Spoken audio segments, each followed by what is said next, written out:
반갑습니다. 시민 여러분. 여러분의 막힌 속을 시원하게 뚫어드리고 눈과 귀를 맑게 해드릴 언소주 사설 탐정입니다. 오늘 우리가 해부해볼 사건 현장은 2026년 4월 17일자 조선일보 사설 조롱 윽박 국정조사 결국 검사가 극단 선택 시도입니다. 제목부터 벌써 아주 자극적이고 누군가를 향한 매서운 삿대질이 강하게 느껴지시죠?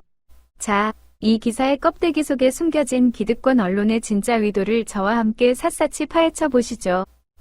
1단계, 현상과 본질 구분 껍데기는 비극, 진짜 타깃은 국정조사 무력화. 기사가 독자에게 보여주고 싶어하는 표면적인 껍데기, 팩트는 이렇습니다.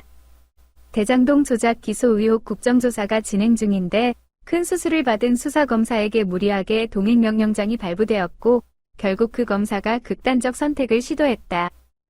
사람의 생명은 무엇보다 소중하고 극단적 선택을 시도한 것은 참으로 안타까운 비극입니다. 하지만 합리적으로 추론해보자면 이 사설이 진짜로 노리는 본질적 프레임, 인텐트는 따로 있습니다. 바로 민주당의 강압적인 국정조사가 선량한 검사를 죽음으로 내몰았다는 감정적 프레임을 씌우는 것입니다. 왜 이런 프레임을 짤까요? 대장동 조작 기소 의혹이라는 가장 중요한 사건의 본질을 가리고 국정조사 자체를 나쁜 짓, 살인 행위로 규정해버려서 진상규명의 동력을 완전히 끊어버리려는 의도가 깔려있는 겁니다. 전형적인 꼬리로 몸통 흔들기 수법이죠. 2단계, 논리적 허점 타격, 이건 좀 이상하지 않습니까? 사설의 논리를 하나씩 뜯어보면 구멍이 숭숭 뚫려 있습니다. 선택적 분노와 내로남불. 사설은 국정조사에서 대장동 일당은 적극적으로 진술을 바꾸고 있고 민주당은 번복한 증언을 기정사실로 몬다고 비판합니다. 이건 좀 이상하지 않습니까? 과거 대장동 일당이 검찰의 입맛에 딱 맞는 진술을 했을 때 그것을 절대적 진실인 양 대서특필하며 기소의 정당성을 부여했던 곳이 바로 보수 언론이었습니다. 진술이 검찰에 유리할 때는 빼박 증거고 불리하게 번복되니 못 믿을 거짓말이 되는 건가요?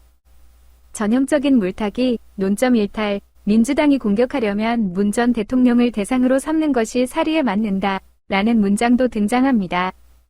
대장동 수사 과정에서 조작이나 회유가 있었는지를 따지는 자리에 뜬금없이 전임 대통령을 소환합니다. 핵심 논점을 흐리고 정쟁으로 몰고 가려는 아주 고전적이고 낡은 논리적 비약입니다. 인과관계의 왜곡, 수사검사의 극단적 선택 시도는 참담한 일이지만 그 원인을 오직 국정조사 동행명령장 하나로만 단정할 수 있을까요? 오히려 수사 과정에서 윗선의 부당한 외압이나 지시는 없었는지 덮고 싶었던 진실이 드러나는 것에 대한 심리적 압박감은 아니었는지 근본적인 원인을 다각도로 분석해야 언론의 올바른 태도입니다. 3단계, 역사, 사회적 맥락과 비유, 맥락을 봐야 합니다. 이 사안을 제대로 이해하려면 대한민국의 고질적인 정치검찰 문제라는 맥락을 봐야 합니다. 과거를 한번 돌이켜 보시죠. 검찰의 먼지떨이식 강압수사, 무분별한 피해사실 공표로 인해 숱한 정치인과 시민들이 고통받고 억울하게 목숨을 끊었을 때 기득권 언론들은 뭐라고 했습니까? 죄를 지었으니 부끄러워서 그런 것이라며 철저히 개인의 도덕성 문제로 치부하며 검찰의 칼춤을 정당화했습니다. 그런데 무소불위의 권력을 휘두르던 검찰이 이제 주권자를 대리하는 국회의 정당한 의혹 제기와 견제를 받게 되자 갑자기 조롱과 윽박에 가여운 희생양으로 둔갑합니다. 잣대가 달라도 너무 다릅니다. 쉽게 비유하자면 이렇습니다. 유명 식당 주방장이 불량 식자재를 썼다는 심각한 제보가 들어와서 구청에서 위생점검을 나갔거든요. 그런데 점검을 받던 주방장이 스트레스로 쓰러졌다고 해서 동네 유지들이 위생점검은 조롱이자 폭력이다. 당장 점검을 멈추고 주방문을 닫아라 라고 윽박지르는 격입니다. 주방장이 쓰러진 건 안타깝지만 시민들이 먹는 음식에 장난을 쳤는지 안 쳤는지는 끝까지 투명하게 밝혀야 하는 게 상식 아닙니까? 사설 탐정의 결론.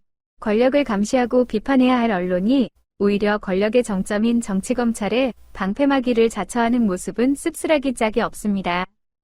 우리 시민들의 상식은 단순하고 명확합니다. 억울한 죽음도 없어야 하지만 은폐되는 진실도 없어야 한다는 것입니다. 언론은 자극적인 비극을 앞세워 독자의 감정에 호소하고 본질을 흐릴 것이 아니라 대장동 조작 기소 의혹의 실체는 무엇인가 라는 팩트 자체에 냉철한 현미경을 들이대야 합니다. 그것이 언론이 시민의 상식에 부합하는 길이자 진정한 언론의 역할일 것입니다. 앞으로도 기득권의 교묘한 말장난에 속지 않는 깨어있는 시민 여러분이 되어주시길 바랍니다. 구독과 좋아요는 진실을 찾는 큰 힘이 됩니다. 다음 시간에 뵙겠습니다.